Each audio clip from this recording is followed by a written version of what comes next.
साहिबंदी सतनाम। साहिबंदी सतनाम। तो आज हसनपुर में मूल ज्ञान का प्रचार प्रसार होने जा रहा है। बहुत बड़े भाग होते हैं उन जीवों के जो अपने पूरे जीवन काल में एक बार भी इस मूल ज्ञान को सुन पाते हैं, और उससे भी बड़े भाग होते हैं जो इस मूल ज्ञान को थोड़ा सा भी समझ पाते हैं। क्योंकि सुनना आसान है, आए बैठे सुन लिए, लेकिन इसको समझना बहुत मुश्किल है।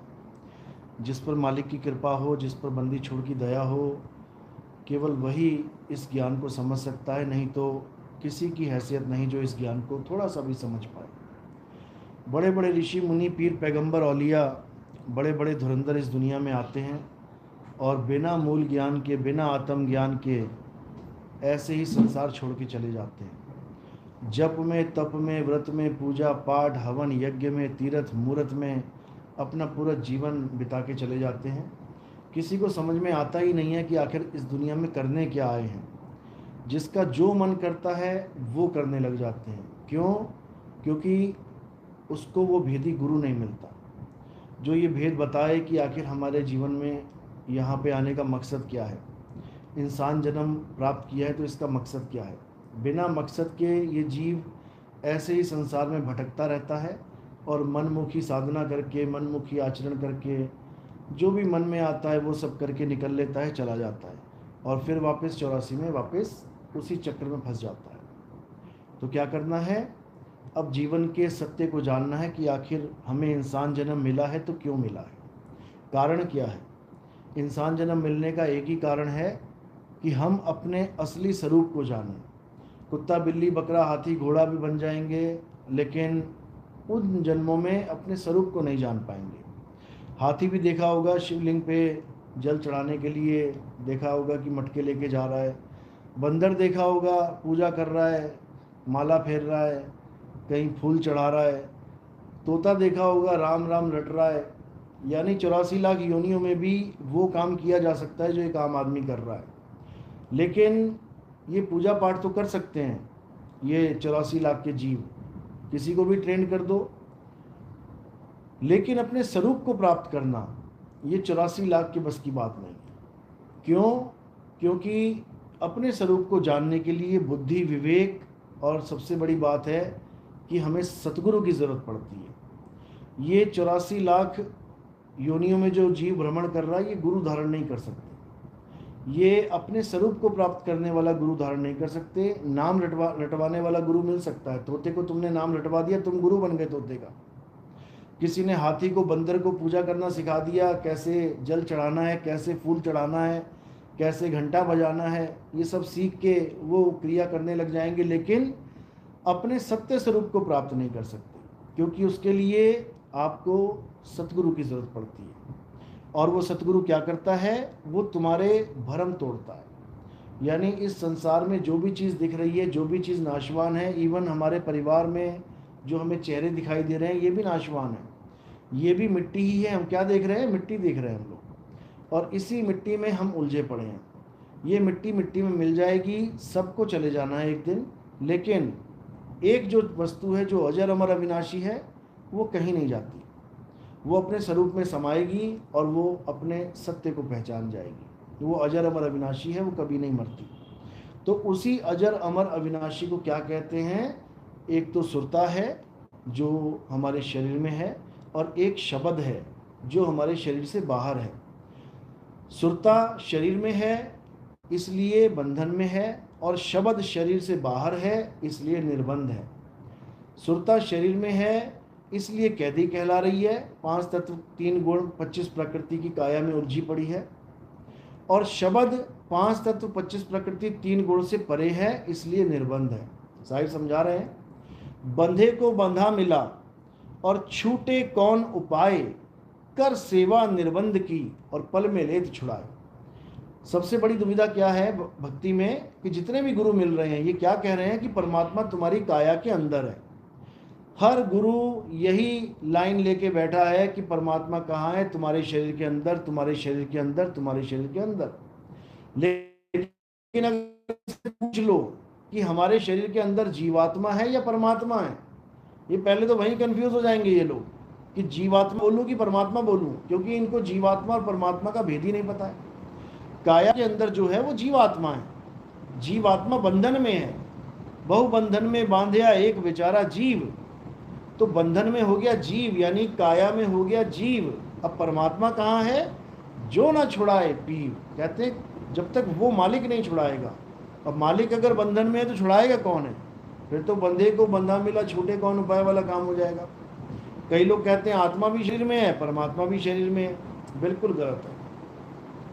शरीरों में कौन है? जीवात्मा है। शरीरों से परे कौन है? परमात्मा है। अब ये जीवात्मा परमात्मा से बिछड़ी हुई है, इसलिए 84 लाख में भ्रमण कर रही है।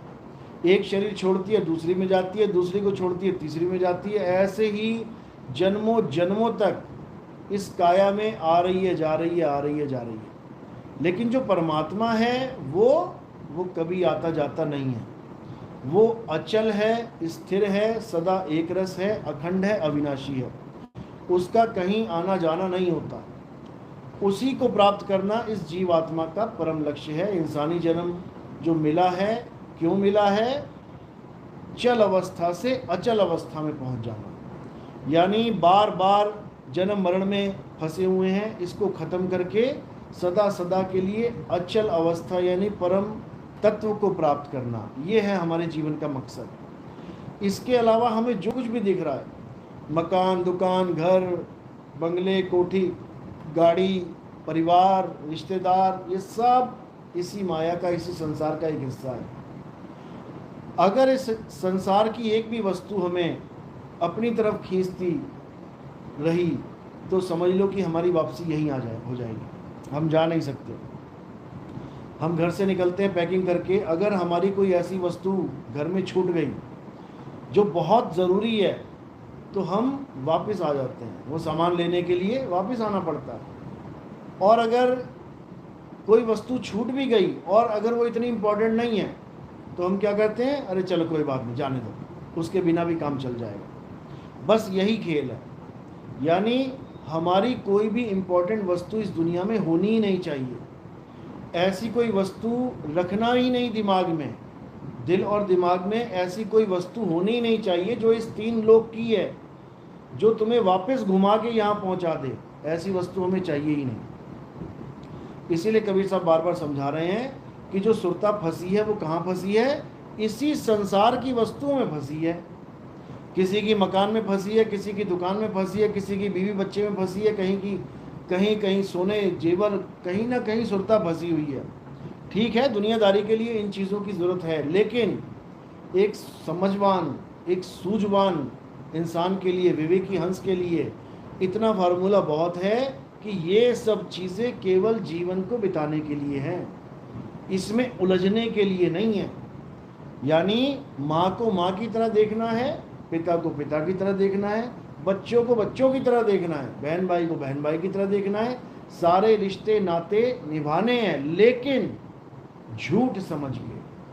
अगर तुमने ये सोच लिया कि ये मेरा पिता है तो मेरा पिता ही है, ठीक है, इस जन्म में तुम्हारा पिता है, क्यों? उसी से तुम पैदा हो गए, तुम्हारा शरीर पैदा हुआ है। लेकिन तुम कहोगी ये मेरा पिता है, तो ये झूठ है। तुम्हारा कोई पिता नहीं है। तुम अजर अमर अविनाशी हो, और अविनाशी का कोई पिता होता ही नहीं है। ये शरीर नाशवान है, इस शरीर नाशवान का पिता हो सकता है। नाशवान शरीर का पिता भी है और माता भी है, उसी से तो नाशवान शरीर मिला है हमें। लेकिन मैं शरीर थोड़ी नहीं हूँ, मैं शरीर नहीं हूँ। जब मैं शरीर नहीं हूँ तो फिर मेरा माता और पिता कौन है? कोई भी नहीं है। तो इस शरीर के माता पिता हैं, मेरे माता पिता नहीं हैं। लेकिन ठीक है, इस जन्म में जो मुझे माता पिता मिले हैं, यानी शरीर को मिले हैं, उसका हमने पूरा हिसाब किताब करना है। हमने अपनी जिम्मेदारी निभानी है, जो हमारे फ़र्ज़ हैं हमने निभाने हैं, लेकिन हमने उलझना नहीं है। कबीर साहब यही समझा रहे हैं, एक लेवा एक देवा दूतम, और कोई किसी का पिता ना पूतम। इस दुनिया में जितने भी पिता पुत्र हैं, जितने भी माँ बेटे हैं, माँ बेटियां हैं, ये कौन हैं? ये तुम्हें पुराने जन्मों के तुम्हारे लेवनहार और देवनहार हैं। बस इतना समझ लो। तुम्हारे दुकान में लोग आते हैं, अपना खाता लिखवा के जाते हैं, अब उसमें क्या है, वो लेने देने का सौदा है हमारा। वो दुकान में जो आदमी आया, वो तुम्हें लग रहा है कि मेरा ग्राहक है, उसने तुमसे 1 लाख रुपया उधारी ले ली, बिना दिए मर गया। अब क्या होगा, अब वो तुम्हें देने आएगा। अब वो तुम्हें देने आएगा कब, अगले जन्म में वो तुम्हारा बाप बन जाएगा, तुम उसके बेटे बन जाओगे।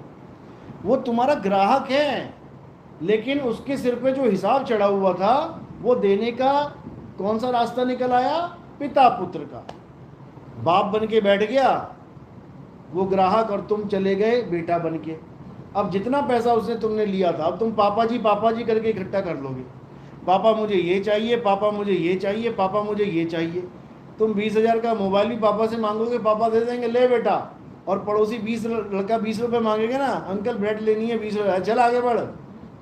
तो ये 20,000 किसको दे रहे हैं, ये 20,000 उसको दे रहे हैं जिसका देना था, और खुश होके दे रहे हैं। दिल में मलाल भी नहीं है कि मैंने इतने पैसे दे दिए इस लड़के को, क्यों, अपना मान लिया कि मेरा ही है ये। तो अपना पूरा हिसाब किताब करके वो एक दिन तितर हो जाएगा, यानी या तो वो दुनिया छोड़ जाएगा, या माता पिता का रिश्ता तोड़ जाएगा। जाके देखो बुजुर्ग आश्रमों में, जाके देखो माता पिता बैठे हुए हैं और लड़का अमेरिका में है, देखता भी नहीं ऑफिस घूम के। तो हिसाब किताब खत्म तो रिश्ता खत्म, यही है रिश्ता, और कुछ नहीं है। इक लेवा इक देवा दूतम, कोई किसी का पिता ना पूतम। अब जो पिता पूत मान के बैठ गया अपने आप को, वो फंस गया माया के जाल में, अब वो नहीं निकल सकता। अब उसको निकालेगा कौन, अब उसको बंदी छोड़ निकालेंगे, सतगुरु निकालेंगे, अगर निकाला तो वही आके समझाएंगे कि भाई इस दुनिया में कोई, जितने भी रिश्ते हैं, ये इसमें से कोई भी सत्य नहीं है। पता नहीं कितने जन्मों की तुम अपनी माताओं को छोड़ के आए हो, कितने जन्मों के पिता को छोड़ के आए हो, गिनती मिनती नहीं है। लेकिन हम एक माँ के लिए, एक पिता के लिए, एक भाई के लिए, एक बहन के लिए सारी उम्र हम बिता देते हैं उनको अपना मानते हुए, जबकि लाखों करोड़ों बहन भाई छोड़ के आए हैं, किसी की याद भी नहीं है। लेकिन माया ने ऐसा चक्कर चला रखा है कि पुराना सब भुला देती है और अगला पकड़ा देती है। अगर ये चक्कर खत्म हो जाए माया का, जैसे एक बताते हैं कि अष्टावक्र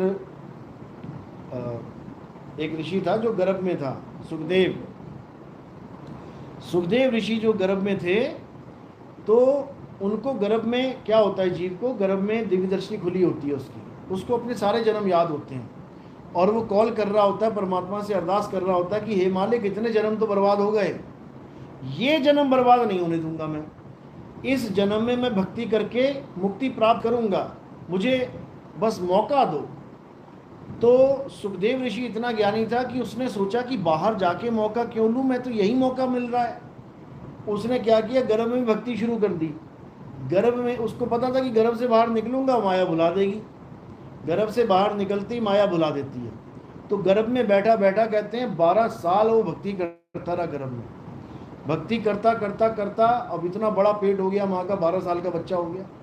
तो कहते हैं कि वो धुरधाम तक पहुँच गया, विष्णु लोक तक पहुँच गया।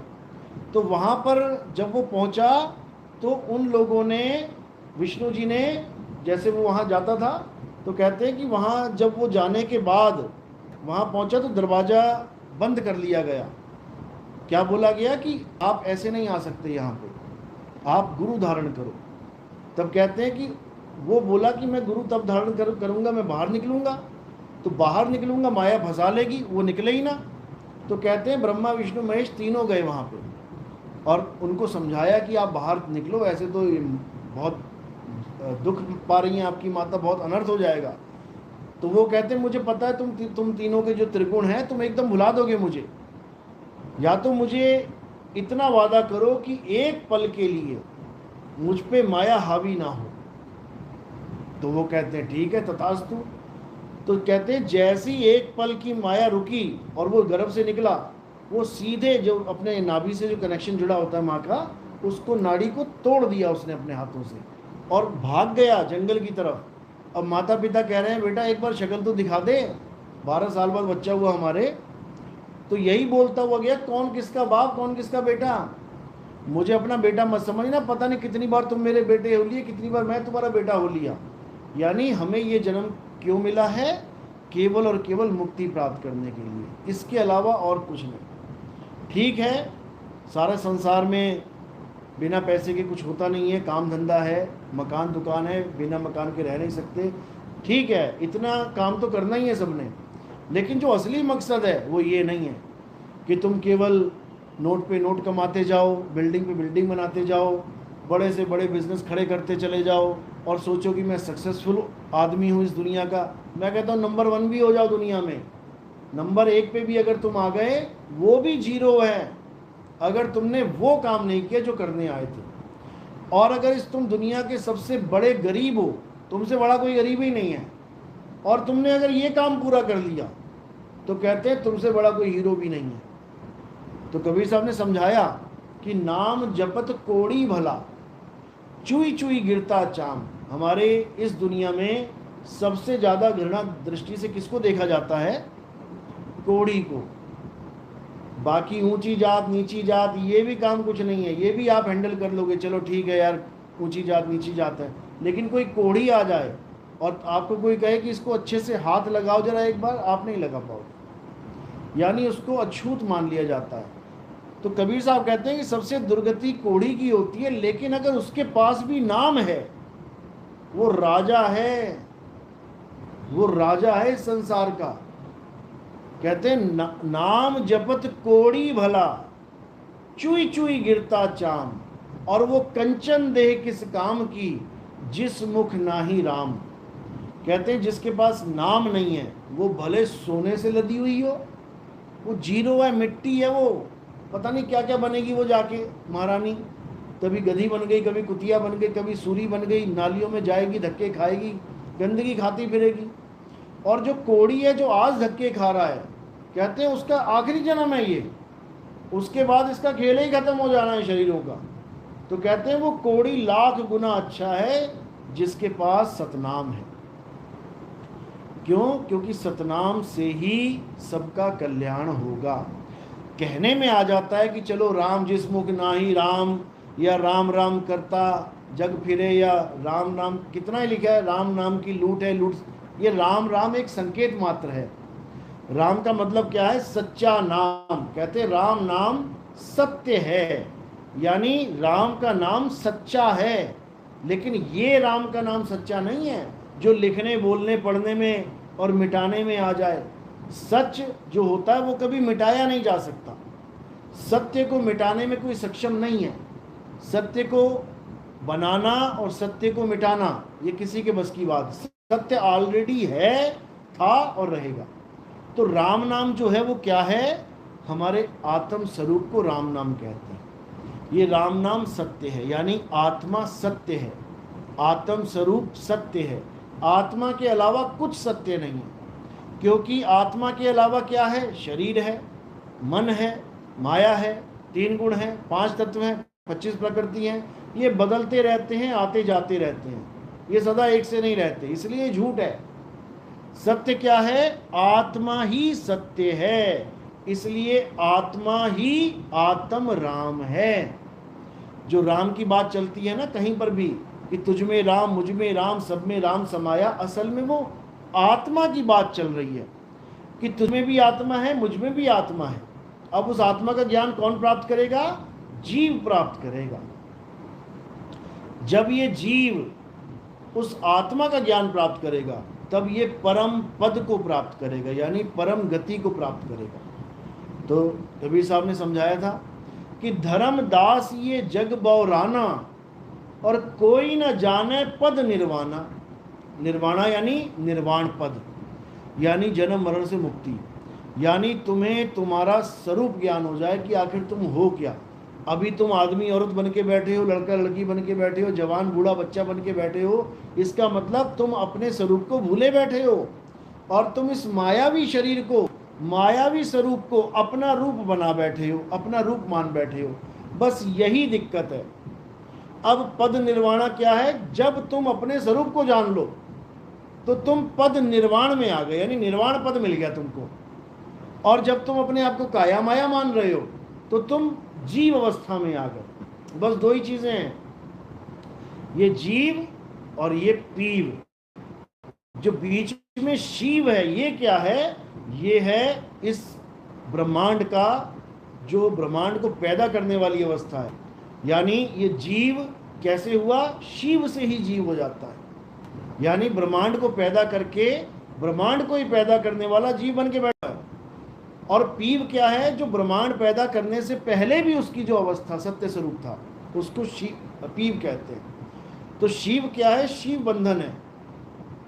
जितने भी शिव वाले हैं ये सब बंधन वाले हैं, और जितने भी जीव वाले हैं ये भोगी हैं, ये भोग जून में आ गए हैं, ये भोग रहे हैं। जीव भोगता है, शिव भुगताता है, और पीव मुक्त करवाता है। बस ये तीन चीजें हैं।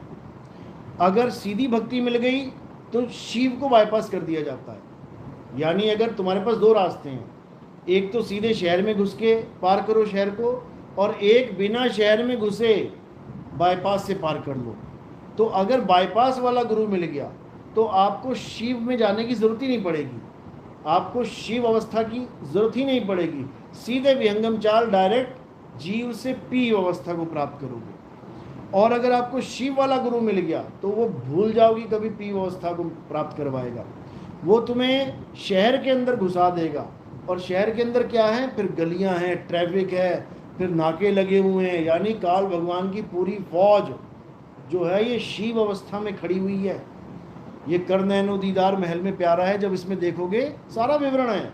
शंकिनी डंकिनी बहुकिलकारें, अंदर ऐसी ऐसी शंकिनी डंकिनी बैठी है, तुम्हें आगे ही नहीं बढ़ने देंगी, तुम्हें वहीं रोक देंगी। तुम्हारे डर के मारे तुम्हारी हालत खराब हो जाएगी कि मैं कहाँ जाऊँ अंधेरे में। ऐसे ऐसे लोग डराएंगे, तुम कहोगे भैया छोड़ भक्ति यार, आगे बढ़ना ही नहीं है हमने। इसलिए कभी साहब एंट्री नहीं करने देते इस काल के जाल में। कहते हैं जमराजा की फौज खड़ी है त्रिवेणी के घाटी। ये त्रिवेणी की घाटी में जमराजा की पूरी फौज खड़ी है, लेकिन जब आपको विहंगम चाल मिल जाएगी तो आप इस फौज को सीधे कवर कर लोगे, निकल जाओगे बाईपास से। जैसे हमारी आर्मी है जिसको पैराशूट आर्मी कहते हैं, पैराशूट वाले वो क्या करते हैं, जब जंग होती है तो जो उनकी सेना होती है, सेना से भी आगे छलांगे मार देते हैं वो। क्यों? उनको जो फूड सप्लाई हो रही है उसको तोड़ने के लिए। आगे वालों को खाना नहीं मिलेगा तो अपने आप थकेंगे, हारेंगे, रोएंगे, गिड़गिड़ाएंगे। तो यानी कि उसको बाईपास करके उससे आगे बढ़ जाते हैं वो लोग। इसी प्रकार जो सच्चा गुरु होगा वो क्या करेगा, वो शिव अवस्था में जाने ही नहीं देगा तुम्हें। वो तुम्हारा त्रिकुटी का रास्ता ही बंद कर देगा, जाना ही नहीं है इसमें। यानी काया के अंदर ध्यान धरना ही नहीं है। तो क्या करना है, डायरेक्ट ध्यान लगाना है विदे का। इसको विहंगम चाल कहते हैं। तो साहिब समझा रहे हैं, शब्द विहंगम चाल हमारी, और कहें कबीर सतगुरु दई तारी। वो ताली जो है चाबी सतगुरु देगा। खुले कपाट शब्द झनकारी, और पिंड अंड के पार सो देश हमारा। यानी कि पिंड से भी पार हो गए, अंड से भी पार हो गए, और ये ब्रह्मांड से भी पार हो गए। यानी तीनों को त्याग के अब अपने सत्य स्वरूप में जब टिकेंगे आके, तब समझ लो कि हमें आत्मज्ञान होगा। और एक बार जब आत्मज्ञान हो जाएगा उसके बाद ये काया माया वाला खेल खत्म। उसके बाद तो बस ये जैसे डस्टबिन में हम केले का छिलका फेंक देते हैं, या हम टॉफ़ी का रैपर, चॉकलेट का रैपर फेंक देते हैं, काम की वस्तु ले लेते हैं और फालतू की चीज़ छोड़ देते हैं, और बिना दुख किए। बताओ, चॉकलेट का डब्बा फेंकते हुए किसको दुख हुआ होगा आज तक? चॉकलेट खा के जो तुम रैपर फेंकोगे, किसको दुख हुआ उसका? किसी को भी नहीं होता है। लेकिन तब जब उसको पता हो कि चॉकलेट खा ली है।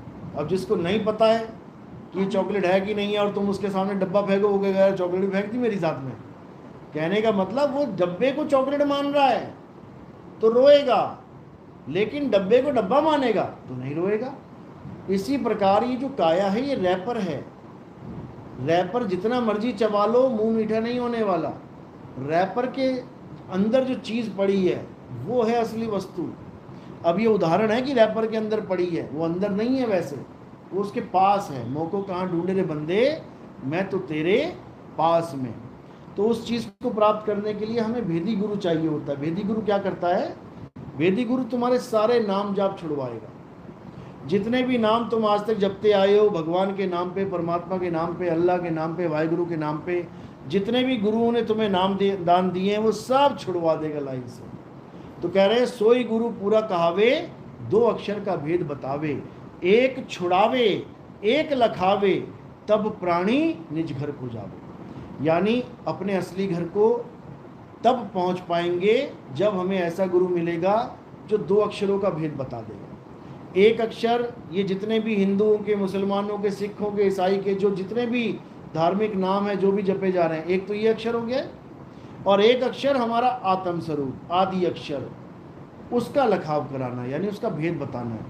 और कैसे भेद बताते हैं? सैन के द्वारा, यानी इशारे के द्वारा उसका भेद समझाया जाता है कि वो वस्तु है तो कहाँ है, ध्यान करना है तो कहाँ करना है, ध्यान टिकाना है तो कहाँ टिकाना है, तो उसका भेद बता के 52 अक्षरों से अलग कर दिया जाता है। तो इसको बोला गया कि 52 अक्षर जीव आधारा और आदि अक्षर जीभ्या से न्यारा। वाही को सत सिमरण कहिए।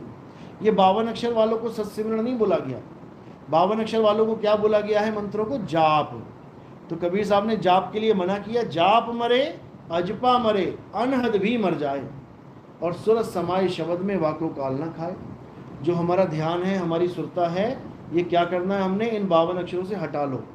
कोई नाम नहीं जपना, किसी नाम में अपना ध्यान नहीं होना चाहिए, क्योंकि अगर नाम में ध्यान हो गया तो नाम भी इसी शरीर का ही एक अंश है। शरीरों से ही पैदा हो रहे हैं सारे नाम, जीभ से, होंठ से, कंठ से, तो ये भी किसी काम के नहीं है। तो कह रहे हैं एक छुड़ाए यानी नाम छुड़ाए, और एक लखाए यानी सतनाम लखाए, तब प्राणी निज घर को जाए। तो सतनाम लखाने वाला हमें गुरु चाहिए, ना कि सतनाम जपवाने वाला। तो जप के आगे सतनाम है, जप को त्यागना है, सतनाम को पकड़ना है। और सतनाम हमारा सत्य स्वरूप है। सत्य नाम कोई नाम नहीं, ये है आपन रूप, और जो जाने इस भेद को पावे आप स्वरूप। यानी मेरा स्वरूप क्या है? सतनाम। आपका स्वरूप क्या है? सतनाम। इस सारे संसार में जितने भी जीव हैं उनका असली स्वरूप क्या है? सतनाम। इसीलिए कबीर साहब ने सतनाम की महिमा गाई कि वो एक सतनाम सबको तार सकता है। सारे संसार को तारने वाला एक ही नाम है, और वो है सतनाम। तो कह रहे हैं कि तेरा एक नाम तारे संसार। हे परमात्मा, तेरा एक नाम, वो क्या है? सतनाम। सतनाम ओम सोहंग नहीं है। जो लोग ओम सोहंग को सतनाम मान बैठे हैं, उनके सतनाम से कोई पार हो ही नहीं सकता। और कबीर साहब कह रहे हैं कि सतनाम को सिमर के तर गए पतित अनेक, बड़े से बड़े पतित तर गए, कामी तर गए, क्रोधी तर गए, लाखों करोड़ों लोग तर गए केवल सतनाम को पकड़ के। क्योंकि सतनाम को अगर पकड़ लिया तो अपने आप ही सारा कुछ, अपने आप ही सिस्टम ठीक हो जाता है। धीरे धीरे धीरे अपने आप ही वो चीज़ हो जाती है। तो वही सतनाम क्या है? परमात्मा का नाम है। 52 अक्षर क्या है? नकली नाम, कृत्रिम नाम। तो कह रहे हैं कृत्रिम नाम कथे तेरे जीब्बा, और सत्य नाम तेरा परा पुरबला। कृत्रिम नाम यानी नकली नाम जीव से जपने वाले, वो भी तेरे हैं लेकिन नकली हैं। कृत्रिम नाम कथे तेरे जीब्बा, और सत्य नाम तेरा परा पुरबला। सतनाम भी तेरा ही नाम है, लेकिन वो नकली नहीं है, वो इंसानों के द्वारा बनाया हुआ नहीं है, वो मैन मेड नहीं है। बाकी जितने नाम हैं ये सब मैन मेड है। सारे हिंदी, पंजाबी, उर्दू, फारसी, जर्मन, फ्रेंच, स्पेनिश, जितने भी नाम ले लो, जितने भी अक्षर ले लो, इंसानों ने बनाए हैं। तो वो नकली नाम है, कृत्रिम नाम है। जैसे कोई झील नकली है यानी इंसान ने बनाई है, उसको कृत्रिम कहते हैं, नकली। कोई तालाब है, नकली। और एक होता है नेचुरल, एक होता है प्राकृतिक। कोई झरना है, प्राकृतिक। होटलों में झरना बना दिया है लोगों ने, मॉल्स में बना लिया झरना, नकली। नकली पानी आ रहा है, कहने का मतलब नकली तरीके से गिराया जा रहा है, मोटरें लगा लगा के, तो वो नकली है। और जो प्राकृतिक है वो असली है। तो नकली नाम क्या है? इंसानों के द्वारा बनाए गए सारे नाम, हिंदी, पंजाबी, उर्दू, फारसी के सारे नाम, ये नकली नाम हैं। इन नामों को जपने से किसी की मुक्ति नहीं होती, किसी को जन्नत नहीं मिलेगी, किसी को स्वर्ग नहीं मिलेगा, किसी को सतलोक नहीं मिलेगा, जो मर्जी कर लो। तो इन नकली नामों को छोड़ देना है और असली नाम को पकड़ लेना है। असली नाम क्या है? सत्य नाम तेरा परा पुरबला। यानी असली नाम सतनाम है, और सतनाम ही सार नाम है। दोनों में कोई भेद नहीं है। कबीर सागर की पहली लाइन क्या कह रही है? सत्य नाम है सार, बूझो संत विवेक करी, उतरो भवजल पार, सतगुरु का उपदेश यही। तो इसी उपदेश को जानना है कि सतनाम ही हमारा सार स्वरूप है, हमारा सत्य स्वरूप है, हमारा असल है। और ये काया क्या है? हमारी नकल है, सबकी छूटेगी। कहो सोते सोते तुम उठ ना पाओ, रात में सोए बढ़िया एकदम और सुबह सब उठा रहे हैं, उठ नहीं रहा, तो क्या हुआ? छोड़ के चला गया काया अपनी, रैपर छोड़ दिया, चॉकलेट चली गई। तो बस इतना सा ही खेल है। चलो, तो आज का सत्संग यही समाप्त करते हैं और अब जयकारा लगाएंगे मालिक के नाम पे। बोलिए परमपिता परमात्मा की, सदगुरु बंदी छोड़ कबीर साहिब की, सभी संतों की, सभी भक्तों की, सकल हंस को बंदगी साहेब बंदगी सतनाम।